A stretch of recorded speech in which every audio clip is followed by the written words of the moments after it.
proposal dari PT Maju Bersama Bisa, yaitu keripik hijau, keripik pedas pare, inovasi jajanan sebagai obat. Dengan anggota saya sendiri, Iskandar Fredrik Noviro, ada Rizna Widari, Septiaron Nintias, dan Teddy Ahmad Rasyadi. Latar belakang dari proposal ini ialah kebutuhan masyarakat akan bahan pangan semakin tinggi. Seiring bertambahnya jumlah penduduk, maka diperlukan makanan ringan untuk sehari-hari, namun tetap sehat dikonsumsi oleh tubuh. Hal ini mendorong untuk ditemukan dan diperkenalkannya, serta memasarkan produk pangan baru yang mempunyai nilai gizi tinggi. Salah satunya adalah berupa pare. Tujuan untuk memenuhi kebutuhan konsumen akan permintaan camilan, menciptakan lapangan kerja, menerapkan jiwa kewirausahaan, menciptakan inovasi yang lebih bermanfaat. Berdasarkan proposal kami, yaitu kalangan masyarakat, sehingga bisa meningkatkan nilai tambah ekonomis agar jumlah produksi bisa lebih meningkat dan inovasi varian pada keripik pare lebih banyak. Manfaat yang dibangun industri keripik pedas pare ini ialah yang pertama, sebagai inovasi camilan yang enak dan berkhasiat. Yang kedua, memberi kemudahan bagi konsumen pada saat dibawa bepergian karena kepraktisan kemasan dan dapat disimpan dalam waktu yang cukup lama. Ketiga, menciptakan lapangan kerja bagi masyarakat sekitar lokasi pabrik. Dan yang terakhir, yaitu keempat, meningkatkan pendapatan daerah. Visi dan misi dari PT Maju Bersama Bisa, yaitu visi kami ingin menjadi perusahaan yang dapat menembus jajanan tradisional yang modern, menyajikan camilan berkualitas dengan rasa yang terbaik yang diharapkan bisa diterima oleh semua kalangan masyarakat. Misi kami memperkenalkan produk keripik pare kepada masyarakat secara luas, memanfaatkan bahan baku yaitu sayur pare yang dapat dengan mudah kita dapatkan di sekitar kita. Yang terakhir, memberikan kepuasan kepada konsumen. Analisis segmentasi pasar. Segmentasi ini berdasarkan jenis produk yang dihasilkan lebih identik dengan kesehatan tubuh. Target pemasaran, target pasar dalam kegiatan usaha keripik pare pedas ini adalah mulai dari tradisional hingga modern. Kesan yang kami inginkan terhadap konsumen yaitu dari sisi bentuk produk, kemasan, dan manfaat produk. Berikut merupakan tabel dari faktor internal analisis kekuatan, bisa dilihat pada slide. Dengan quality jumlah 0,5 dan skor 12. Berikut merupakan tabel analisa kelemahan dengan quality 0,3 dan skor jumlah 7. Berikut merupakan tabel faktor eksternal atau analisa peluang dengan quality 0,4 dan skor 10. Berikut merupakan tabel tantangan pada PT Maju Bersama Bisa, quality 0,5 dan skor 10. Ini merupakan tabel SWOT, bisa dilihat pada tabel ini. Merupakan strategi WO dan SO. Di sini tabel strategi ST dan BT merupakan komparasi dan pemakna analisa. Berdasarkan hasil komparasi baik faktor internal maupun eksternal, dinilai kekuatan dan peluang pada analisa SWOT dan scoring yang telah dilakukan menunjukkan hasil yang lebih besar dibanding kelemahan dan tantangan, sehingga dengan adanya hasil ini dapat dilakukan ekspansi berupa upaya untuk terus meningkatkan kekuatan semaksimal mungkin. dan memanfaatkan peluang seoptimal mungkin. Untuk faktor kelemahan dapat dilakukan upaya-upaya untuk melakukan perbaikan, sedangkan untuk faktor tantangan dilakukan upaya untuk mengatasinya. Slide selanjutnya akan disampaikan oleh teman saya. Selanjutnya yaitu spesifikasi produk secara umum. Produk yang dihasilkan berupa sediaan kering dalam bentuk keripik tipis dengan komposisi yang disesuaikan dengan satu porsi makanan tiap kemasan per bungkus dengan neto 130 gram keripik pedas pari. Kemasan berupa standing pouch untuk kemasan primer dan kertas karton untuk kemasan sekunder dengan dimensi 13 x 6 x 16 cm. Selanjutnya yaitu uraian proses. Pada uraian proses ada beberapa tahap, yaitu tahap pertama tahap penataan ruang produksi di mana terdiri dari 4 ruang. Ruang pertama ruangan persiapan bahan, yang kedua ruangan pengeringan, yang ketiga ruangan pengolahan, dan yang keempat ruangan pengemasan. Tahap kedua yaitu tahap penyortiran semua bahan. Masing-masing bahan disortir, kemudian dilakukan pengupasan, pencucian, dan dilakukan penirisan. Tahap ketiga yaitu tahap pemotongan pare. Yang pertama membuang bagian tengah buang pare, kemudian dilakukan pemotongan tipis pare. Yang selanjutnya itu pemotongan pare dengan air garam. Yang selanjutnya itu pencucian pare, dan terakhir penirisan pare. Selanjutnya itu tahap 4, di mana tahap penggorengan pare. Tahap awal yaitu campurkan semua bahan pencelup seperti tepung, garam, kaldu bubuk, ketumbar, dan bawang putih. Selanjutnya celupkan pare yang sudah tiris ke dalam adonan, aduk rata agar pare terlumuri dengan tepung. Selanjutnya masukkan ke dalam mesin vacuum frying, dan terakhir biarkan keripik pare dingin, dan kemudian masuk keripik pare ke dalam mesin pengaduk dengan tambahan bubuk balado, penguat rasa, dan gula. Tahap kelima yaitu tahap pengepakan keripik pare. Yang pertama siapkan keripik pedas pare, kemudian dimasukkan ke dalam alat packing, diatur keluaran masa dan waktunya. Selanjutnya keripik pedas pare dikemas dengan takaran saji tertentu. Selanjutnya ada spesifikasi bahan. Yang pertama ada pare dengan kondisi segar, bebas kotoran, kandungan kadar air kurang dari 14%. Yang kedua ada bawang putih dengan spesifikasi bahan sama seperti pare. Yang ketiga ada tepung beras. Yang keempat ada garam dengan bentuk bubuk dengan kehalusan 60-70 mes. Yang kelima ada bubuk balado dengan spesifikasi bahan seperti garam. Yang keenam ada penguat rasa yang terbuat dari bahan alami, dan 7 ada gula bentuk bubuk dengan kehalusan 60-70 mes. Selanjutnya yaitu diagram kualitatif. Berikut ini adalah diagram kualitatif industri keripik pedas pare inovasi jajanan sebagai obat.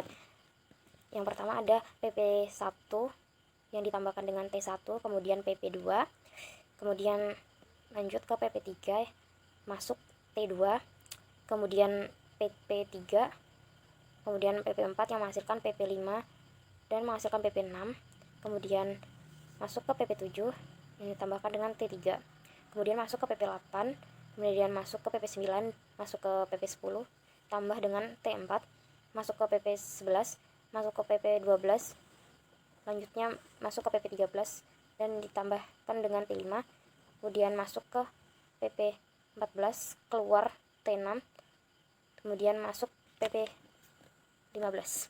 Selanjutnya yaitu diagram kuantitatif. Berikut ini adalah diagram alirnya. Yang pertama PP1 penyortiran bahan selama kurang lebih 1 jam, masuk T1 sama dengan pare 60 kg dan bawang putih sebanyak 5 kg. Kemudian masuk ke tahap berikutnya yaitu PP2, di mana PP2 adalah pengupasan bahan selama 1,31 jam dengan berat 50,16 kg pare dan 4,16 kg bawang. Kemudian masuk ke proses berikutnya yaitu PP3 sama dengan pencucian bahan pertama selama 15 menit. Masuk input T2 air sebanyak 45,55 kg dengan menghasilkan 76,16 kg pare. Kemudian masuk ke tahap berikutnya yaitu PP3, di mana pencucian bahan kedua selama 15 menit yang menghasilkan 4,7. Selanjutnya PP4, di mana penirisan selama 15 menit menghasilkan 71,16 kg pare dan 4,72 kg bawang, yang menghasilkan P5, membuang bagian tengah pare menghasilkan 5,75 kg, dan PP6 pemotongan tipis pare selama 0,45 menit menghasilkan 68,41 kg pare. Proses selanjutnya PP7 perendaman dengan air garam selama 1,15 jam dengan penambahan air sebanyak 45,55 kg, garam 1,5 kg. Proses selanjutnya yaitu PP8 pencucian pare selama 30 menit. Proses selanjutnya yaitu PP19, penirisan pare selama 15 menit menghasilkan 68,32 kg pare. Proses selanjutnya yaitu pencampuran semua bahan pencelup selama 0,50 menit, di mana bahan tersebut yaitu tepung beras 20 kg, garam 1,5 kg, kaldu bubuk 0,5 kg, ketumbar 0,2 kg, dan bawang putih 3,85 kg. Proses selanjutnya yaitu pencampuran pare dengan adonan pencelup sebanyak 87,87 kg pare yang telah dilumuri adonan. Selanjutnya masuk ke tahap PP12, masukkan ke dalam mesin vacuum frying selama 10 menit per 5 kg menghasilkan 53,95 kg keripik. Proses selanjutnya yaitu PP13 sama dengan pendinginan, kemudian masukkan keripik pare ke dalam mesin pengaduk 10 menit per 4,5 kg yang menghasilkan 54,32 kg keripik. Dengan penambahan T4 yaitu bubuk balado 7,24 kg, penguat rasa 2,55 kg, dan gula 1,05 kg. Tahap berikutnya yaitu PP14, di mana keripik pare pedas dimasukkan ke dalam alat packing selama 25 menit yang menghasilkan 54,32 kg keripik dan menghasilkan output yaitu T5. Diatur keluaran massa dan waktunya 1 menit per 3 bungkus. Selanjutnya yaitu PP15, keripik pare yang telah dikemas dengan takaran tertentu. Selanjutnya neraca massa, di mana neraca massa ini tabelnya sama ya, sama yang di atas waktunya. Ini dia lanjutan dari tabel neraca massa, bisa dilihat sendiri. Ini lanjutannya. Selanjutnya yaitu neraca energi. Neraca energi atau neraca panas digunakan pada alat-alat yang pada saat terjadi proses di dalam alat tersebut mengalami perubahan suhu atau keadaan. Pada proses produksi pengolahan keripik pare pedas inovasi jajaran sebagai obat, alat yang pada prosesnya mengalami perubahan suhu atau keadaan adalah vacuum frying, mixing tank, dan hand seller. Di sini saya akan menjelaskan atau menunjukkan penjelasan dari teman saya. Vacuum frying, input energi masuk 100%, uap panas yang keluar 22,7%, zat terlarut yang keluar 1,5%, selanjutnya energi panas dalam vacuum frying 75,8%. Selanjutnya mixing tank, input energi yang masuk 100%, karena gas buang kering 11,2%, 0,6% kehilangan energi panas karena kandungan air dalam udara, kemudian 3,5% kehilangan energi panas karena radiasi dan kehilangan yang tidak terhitung. Selanjutnya 84,8% energi panas dalam mixing tank. Selanjutnya hand seller, input energi yang masuk 100%, energi panas karena tekanan 39,5%, selanjutnya energi panas dalam hand seller 60,5%. Selanjutnya spesifikasi alat mesin perajang umbi yang dibutuhkan 1 buah, fungsinya untuk mengiris tipis pare dengan ketebalan yang sama. Selanjutnya mesin vacuum frying 3 buah, fungsi digunakan khusus untuk menggoreng sayuran dan buah yang memiliki kandungan air relatif tinggi. Selanjutnya mesin spinner 1 buah, fungsinya untuk mengurangi kadar minyak dan air pada makanan tertentu. Selanjutnya mesin pencampur bumbu 1 buah, untuk membuat atau mencampurkan bahan makanan dengan bumbu. Selanjutnya mesin hand seller 5 buah, untuk merekatkan plastik atau kemasan plastik dengan memanfaatkan sistem panas elektrik yang ada pada alat tersebut. Selanjutnya mesin mixing tank 1 buah, untuk proses pencampuran bahan yang akan dicampur. Kemudian sumber air, perusahaan ini memiliki 2 buah sumur bor yang dialirkan langsung, yang tertampung di tangki dan mengalir melalui pipa yang sudah diatur menuju ke pabrik dan juga kantor. Selanjutnya sumber listrik yang didapatkan dari suplai PLN dengan kebutuhan 268-260 watt per bulan. Dan rinciannya yang ada pada tabel. Selanjutnya, selain itu, industri ini memiliki 2 buah genset generator atau sebuah alat pembangkit listrik yang digunakan apabila terjadi pemadaman listrik dari PLN dengan merek mesin Perkins. Kondisi wilayah di Kalimantan Selatan dengan jumlah penduduk terlaut September 2020 sebanyak 348.966 jiwa. Selanjutnya, pemilihan lokasi pabrik faktor yang dinilai itu sumber bahan baku, tenaga kerja, transportasi, lokasi pabrik, dan pembuangan limbahnya atau limbah. Dengan metode scoring, dengan pilihan Banjarbaru, Barito Utara. Dan yang terpilih itu di lokasi Barito Utara dengan nilai 275 hingga Barito Utara dipilih sebagai lokasi pendirian pabrik keripik pare pedas inovasi sebagai jajaran obat. Selanjutnya, layout pabrik bisa dilihat sendiri layoutnya.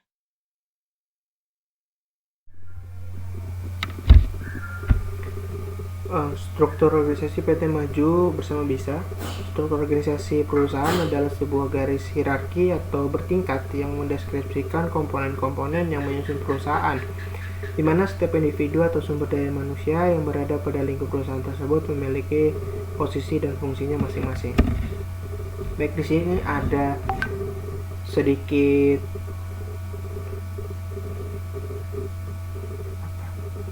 diagram tentang struktur organisasinya, dan di sini ada juga beberapa fungsi dari masing-masing pekerjaan mereka.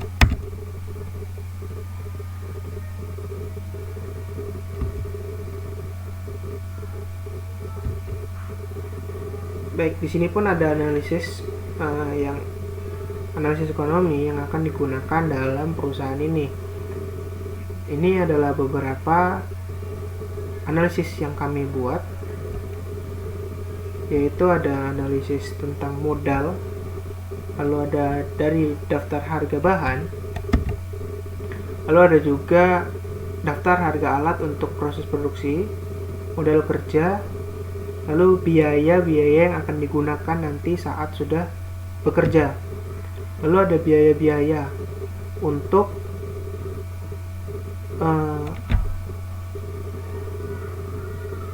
ada biaya-biaya untuk keseluruhannya.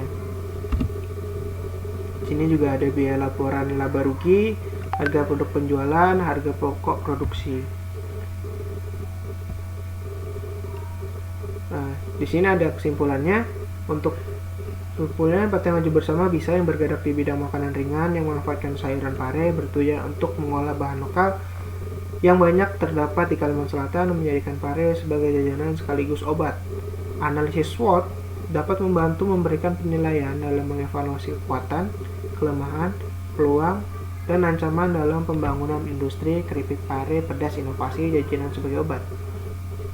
Lalu, uraian proses pengolahan pembuatan keripik pare pedas inovasi jajanan sebagai obat dimulai dari penyortiran bahan, selanjutnya proses pengupasan menggunakan teknologi mesin, dan seterusnya ke proses selanjutnya.